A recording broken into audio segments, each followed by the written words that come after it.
సచ్చిన చేప కన్నా రేటు ఉంది.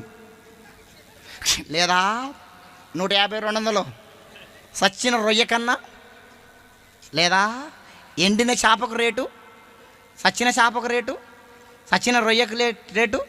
నువ్వు చచ్చేవాడన్నా కొంటాడా? 5 రూపాయలకు కొంటాడా? 10 రూపాయలకు కొంటాడా? ఉత్తగా తీసుకపో. ఒక్క మాటతో చెప్పాలంటే, నువ్వు చచ్చినా నేను చచ్చినా, చచ్చినాక దున్నపోతు తోలన్న దేనికన్నా పనిచేస్తుంది.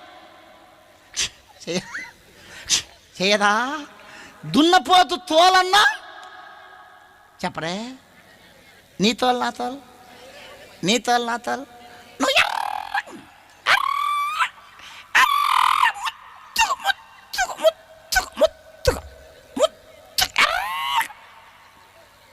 కొంచెమంది కొంచెం ఎర్రగా ఉంటే, కొంచెం అందంగా ఉంటే ఆగారు, కట్లపాలాగా తిరుగుతూ ఉంటారు అర్థం కాడ.